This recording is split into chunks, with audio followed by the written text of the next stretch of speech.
TDP జాతీయ ప్రధాన కార్యదర్శి నారా లోకేష్తో కలిసిన తర్వాత తిరుపతి కూటమి అభ్యర్థికి సహకరించడంపై తగు నిర్ణయం తీసుకుంటామని తెలుగుదేశం పార్టీ క్యాడర్ ఓ నిర్ణయానికి వచ్చింది.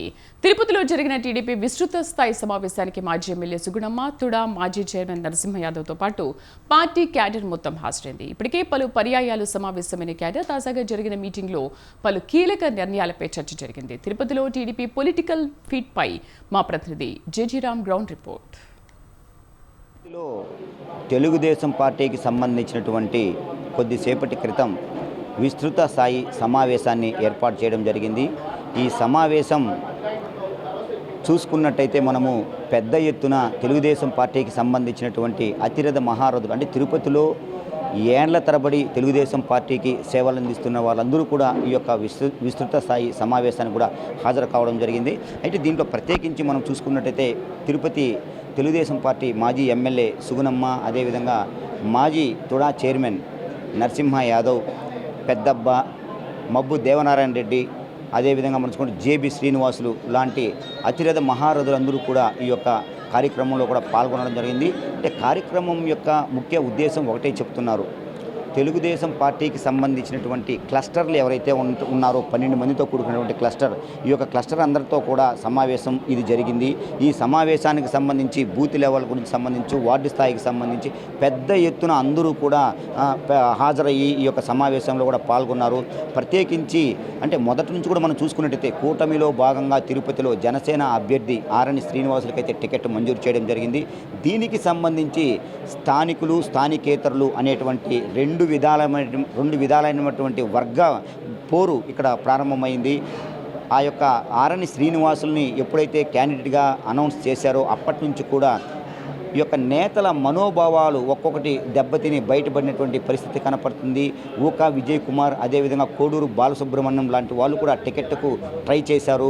ఎట్టి పరిస్థితుల్లో కూడా వాళ్ళకి రాకుండా కూటమిలో భాగంగా కూడా పూర్తిగా జనసేన అభ్యర్థిని ఇక్కడ ఇక్కడ తిరుపతికి కేటాయించడం జరిగింది. అయితే ఈ నేపథ్యంలో మనం చూసుకున్నట్టయితే ఎప్పుడైతే ఆరణి శ్రీనివాసులకు టికెట్ ఇచ్చారో అప్పుడు అతను యొక్క లోకల్లో అంటే ఇక్కడ ఓటర్లని కలిసేటువంటి ప్రయత్నం అయితే చేశారు. అప్పటి నుంచి కూడా తెలుగుదేశం పార్టీ కావచ్చు, అదేవిధంగా జన సైనికులు కావచ్చు, మరోవైపు మనం చూసుకున్నట్లయితే భారతీయ జనతా పార్టీకి సంబంధించినటువంటి నేతలు అందరూ కూడా స్థానికులకు మట్టుకే ఈ యొక్క టికెట్ని కేటాయించాలి, బయట వ్యక్తులకు ఎట్టి పరిస్థితుల్లో ఇస్తే మేము సపోర్ట్ చేయము అనే దాని మీద పెద్ద ఎత్తున మీడియా సమావేశాలు ఏర్పాటు చేయడం జరిగింది. పెద్ద సమావేశాలు కూడా ఏర్పాటు చేసుకున్న ఆ యొక్క సమావేశంలో మాజీ ఎమ్మెల్యే సుగుణమ్మ కంట తడి పెట్టినటువంటి సందర్భం కూడా ఉంది. అంటే పార్టీకి మేము ఎనలేని సేవ చేశాము, నేను నా భర్త అంటే దివంగత నాయకుడు తిరుపతి ఎమ్మెల్యే వెంకటరమణ ఎవరైతే ఉన్నారో మేమందరూ కూడా తెలుగుదేశం పార్టీకి తమదైనటువంటి స్థాయిలో ఈ యొక్క సేవలను అందించాము.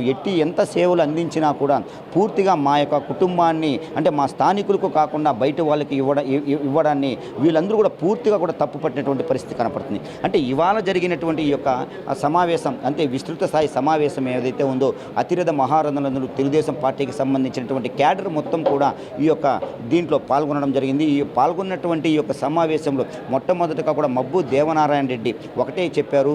ప్రత్యేకించి అంటే మీరు ఉన్నటువంటి నాయకులు ఎవ్వరూ కూడా కరెక్ట్గా వర్క్ చేయలేదు, కరెక్ట్గా వర్క్ చేస్తే ఈ ఏ విధంగా అయినా ఈ యొక్క టికెట్ను పోగొట్టుకునేటువంటి సమస్య లేదు, కంపల్సరీ తిరుపతి టికెట్ తెలుగుదేశం పార్టీకే ఇస్తారు, అదేవిధంగా కూటమిలో భాగంగా అయినా కూడా స్థానికులకే ఇచ్చేటువంటి అవకాశం అయితే ఎంతైనా ఉందనేటువంటిది ఆయన పెద్ద ఎత్తున దాన్ని నొక్కి వక్కానించడం జరిగింది. దీన్ని ప్రతి ఒక్కరూ కూడా సమర్థించుకున్నారు.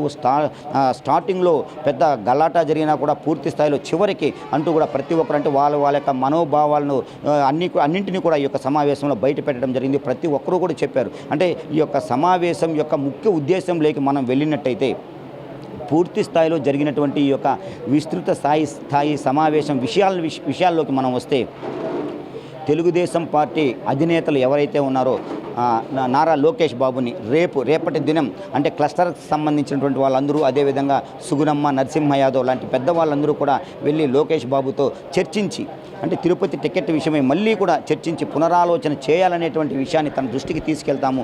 అటు తర్వాత లోకేష్ చెప్పినటువంటి ఈ ఫైనల్ ఏదైతే ఉందో జడ్జిమెంట్ దాని ప్రకారంగా కూడా ఈ యొక్క తిరుపతిలో ఎవరైతే నిలబడతారో వాళ్ళకి సంపూర్ణ మద్దతు ఇచ్చి అతన్ని గెలిచే విధంగా కూడా అన్ని రకాల చర్యలు తీసుకుంటాము, ప్రతి ఒక్కరూ మేమందరూ సహకరిస్తామనేటువంటిది పూర్తిగా కూడా ఈ యొక్క విస్తృత స్థాయి సమావేశంలో వాళ్ళ యొక్క నేతల యొక్క మనోభావాలను బయట పెట్టినటువంటి పరిస్థితి అయితే ఉంది. అంటే మొత్తం మీద ఈ యొక్క 12 మంది క్లస్టర్లు ఎవరైతే ఉన్నారో రేపు మీటింగ్కి వెళ్ళిన తర్వాత లోకేష్ బాబుతో కలిసిన తర్వాత మళ్ళీ ఒక మీటింగ్ని అరేంజ్ చేసుకుంటారు. అంటే ఎలాంటి అధిష్టానం ఎలాంటి సమాచారం ఇస్తుంది, ఎలాంటి పిలుపునిస్తుంది, దాని ప్రకారమే మేమంతా నడుచుకుంటాము అనేటువంటిది పూర్తిగా సంపూర్ణ మద్దతు ఆ యొక్క టికెట్ అంటే ఎవరికైతే టికెట్ ఇచ్చుంటారో కూటమిలో భాగంగా తనకు పూర్తిగా కూడా సపోర్ట్ మేము చేస్తాము అనేటువంటిది వీళ్ళ యొక్క ఈ యొక్క విస్తృత స్థాయి సమావేశానికి సంబంధించి పూర్తి స్థాయిలో ఈ నేతలంతా కూడా తమ యొక్క మనోగతాలను బయట పెట్టేటువంటి పరిస్థితి కనపడుతుంది.